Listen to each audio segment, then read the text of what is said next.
Nasir electronics, mobile, computer, furniture, e bike, भांडी centre, Salgare, लग्न समारंभासाठी लागणारी भांडी, संसार सेट, फर्निचर, मेकअप, सर्व साहित्य 30% डिस्काउंट। तसेच जुने आणून द्या, नवीन घेऊन जा। तसेच आमच्या सेवेत आता सलगरेत ई-बाईकचे अधिकृत भव्य शोरूम, इलिगो कंपनीची ई-बाईक, तेही फक्त 40,000 रुपयांपासून पुढे, 60 ते 70 किलोमीटरच्या मायलेजची 1 वर्षाची वॉरंटी, 4 ते 5,000 रुपयांचा भरघोस डिस्काउंट। आमच्याकडे उधारी सुरू आहे। तसेच बजाज फायनान्सची सोय उपलब्ध। कोणताही जुना फ्रीज, टीव्ही, सोफा, कपाटावर एक्सचेंज ऑफर। आमचा पत्ता Nasir electronics and mobile shop, computer, e-bike, भांडी सेंटर, पोस्ट ऑफिस समोर, सलगरे। प्रत्येक बातमीतील घटनेच्या वास्तविकतेची तुलना थेट पाहत रहा सांगली अपडेट। लिंबेवाडीत किरकोळ कारणावरून एकास मारहाण, तिघांवर गुन्हा दाखल। लिंबेवाडी रांजणी येथे शेतजमीन नांगरताना बांध तुझा की माझा या किरकोळ कारणावरून एकाला मारहाण करून जीवे मारण्याची धमकी दिल्याची घटना रविवार दिनांक 1 रोजी सायंकाळी 6 वाजण्याच्या सुमारास घडली।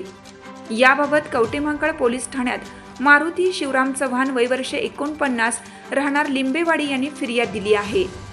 याबाबत पोलिसांकडून मिळालेली माहिती अशी की यातील फिर्यादी हे त्यांच्या शेतामध्ये ट्रॅक्टरने नांगरणी करीत असताना यशवंत गोरलिंग चव्हाण यांनी हा आमचा बांध तू का फोडला आहेस असं म्हणून शिवीगाळ करू लागले।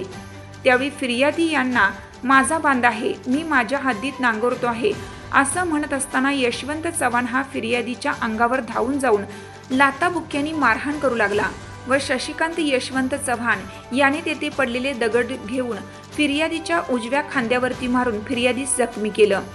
त्यावेळी फिर्यादीचा मुलगा हर्ष व फिर्यादीची पत्नी सौ रेखा हे भांडणे सोडवण्याकरिता आले असता आरोपी शशिकांत यशवंत चव्हाण, यशवंत गोरलिंग चव्हाण, अनिता यशवंत चव्हाण सर्व राहणार लिंबेवाडी रांजणी यांनी तुम्हाला जिवंत सोडणार नाही असं म्हणून धक्काबुक्की करून शिवीगाळ करून जीवे मारण्याची धमकी दिली आहे। म्हणून जखमी अवस्थेत मारुती शिवराम चव्हाण यांनी कवटेमहांकाळ पोलीस ठाण्यात फिर्याद नोंदवली आहे। सदर गुन्ह्याचा पुढील तपास पोलीस नाईक हसबे हे करीत आहेत।